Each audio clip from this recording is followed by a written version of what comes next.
சிகிச்சை அளிக்கப்படாத கை கால் வலி என்பது ஒரு பொதுவான ஆனால் சிக்கலான நோயறிதல் சவாலாகும்.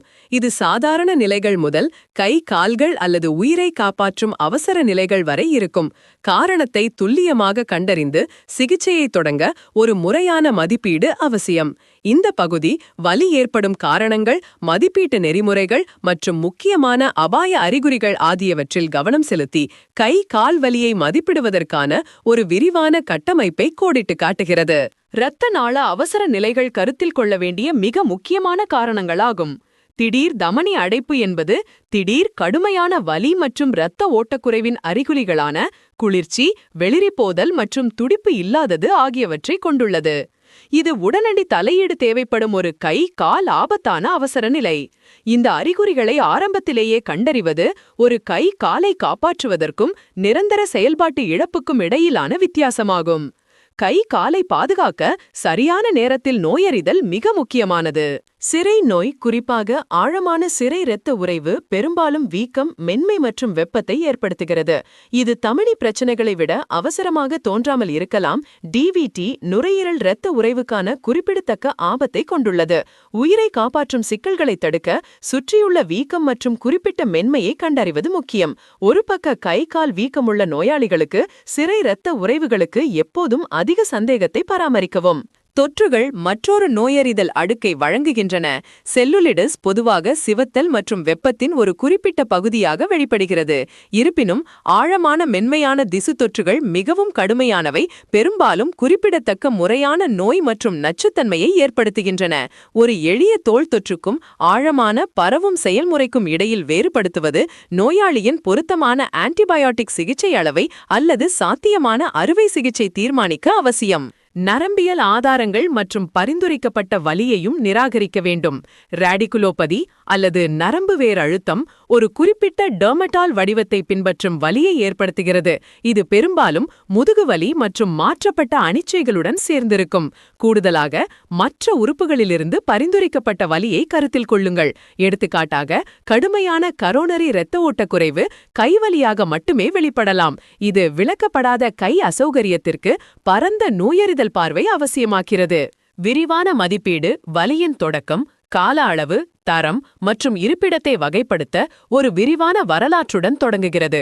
மோசமாக்கும் மற்றும் நிவாரணமளிக்கும் காரணிகள், அத்துடன் உணர்வின்மை அல்லது கூச்சம் போன்ற தொடர்புடைய நரம்பியல் அறிகுறிகள் பற்றி விசாரிக்கவும். வலியின் குறிப்பிட்ட தன்மையை புரிந்துகொள்வது உடல் பரிசோதனையை தொடங்குவதற்கு முன்பே வேறுபட்ட நோயறிதல்களை கணிசமாக குறைக்க உதவுகிறது. உங்கள் மதிப்பீடு கவனம் செலுத்தியதாகவும் திறமையாகவும் இருப்பதை உறுதி செய்கிறது. காய்ச்சல், குளிர் அல்லது நெஞ்சுவலி போன்ற முறையான அறிகுறிகளை திரையிடவும், இரத்த நாள நோய் டிவிடி அல்லது நாள்பட்ட தொற்றுகளுக்கான ஆபத்து காரணிகளை கண்டறிய நோயாளியின் கடந்த கால மருத்துவ வரலாற்றின் விரிவான ஆய்வு முக்கியமானது. இந்த சூழல் பல்வேறு காரணங்களின் நிகழ்தகவை எடைபோட தேவையான பின்னணியை வழங்குகிறது மற்றும் உங்கள் உடல் மதிப்பீடு மற்றும் அடுத்தடுத்த கண்டறியும் சோதனைகளின் கவனத்தை வழிநடத்துகிறது. உடல் மதிப்பீட்டில் காய்ச்சல் அல்லது டாக்கிகார்டியாவை சரிபார்க்க முக்கிய அறிகுறிகள் இருக்க வேண்டும். இது முறையான தொற்று அல்லது மன அழுத்தத்தை குறிக்கிறது. வெளிரிக்கோதல் அல்லது சயனோசிஸ் போன்ற வண்ண மாற்றங்கள் மற்றும் வீக்கத்தின் இருப்பிற்காக பாதிக்கப்பட்ட கை காலை நெருக்கமாக ஆய்வு செய்யவும்.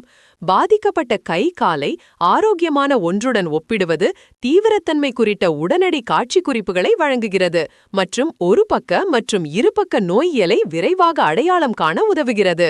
வெப்பநிலை வேறுபாடுகள், குறிப்பிட்ட மென்மை மற்றும் துடிப்புகளின் வலிமையை சரிபார்க்க பார்பேஷன் அடங்கும். ஒரு முக்கிய புறநிலை அளவீடு கணுக்கால் புறணி குறியீடு அல்லது ஏபிஐ ஆகும். கணுச்சால் மற்றும் கையிலுள்ள இரத்த அழுத்தத்தை ஒப்பிடுவதன் மூலம் நீங்கள் புறத்தமனி ஓட்டத்தை அளவிடலாம். குறைந்த ஏபிஐ புறத்தமனி நோய் அல்லது கடுமையான தமனி குறைபாடு ஒரு வலுவான அறிகுறியாகும். இது மேலும் இரத்த நாள மதிப்பீடு தேவைப்படுகிறது.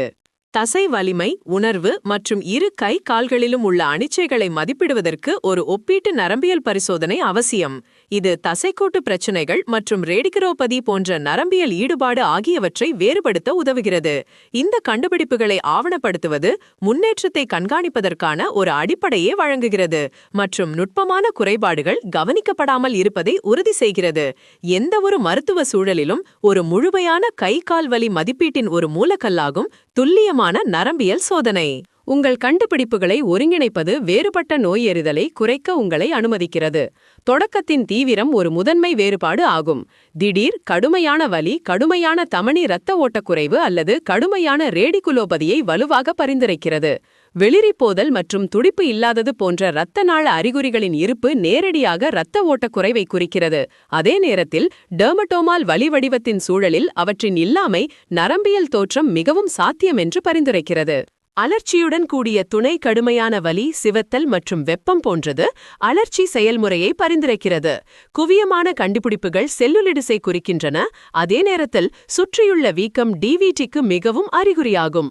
கூடுதலாக ஓய்வு மூலம் நிவாரணம் பெறும் மற்றும் செயல்பாட்டுடன் தொடர்ந்து ஏற்படும் இடைவிடாத சிரம வலி புற தமனி நோயின் உன்னதமான வெளிப்பாடாகும். இந்த வடிவங்களை அங்கீகரிப்பது மிகவும் இலக்கு மற்றும் பயனுள்ள மேலாண்மை திட்டத்தை அனுமதிக்கிறது. ஏதேனும் முக்கியமான அபாய அறிகுறிகள் இருந்தால் உடனடி மதிப்பீடு தேவை. இவை திடீர் கடுமையான வலி, கடுமையான கை கால் இரத்த ஓட்ட குறைவின் அறிகுறிகள் அல்லது தொடர்புடைய மூச்சுத் திணறல் மற்றும் நெஞ்சுவலி ஆகியவை அடங்கும். மேலும் நரம்பியல் குறைபாடுகள் அல்லது முறையான நச்சுத்தன்மையின் அறிகுறிகள், அதிக காய்ச்சல் மற்றும் மாற்றப்பட்ட மனநிலை போன்றவை அவசர நடவடிக்கை தேவை.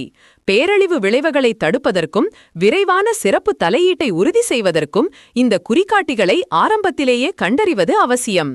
சிகிச்சை அளிக்கப்படாத கை கால் வலியின் பயனுள்ள மதிப்பீடு வரலாறு முதல் தர்க்கரீதியான விளக்கம் வரை செல்லும் ஒரு கட்டமைக்கப்பட்ட முறைமையை சார்ந்துள்ளது.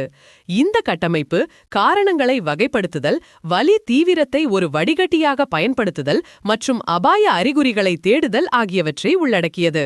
கை கால் உயிர்வாழ்வையும் பாதுகாப்பையும் பாதுகாக்க திடீர் கடுமையான வலியுடன் எந்தவொரு நோயாளியிலும் கடுமையான கை கால் இரத்த ஓட்டக்குறைவை உடனடியாக நிராகரிப்பதே மிக முக்கியமான கொள்கையாகும்.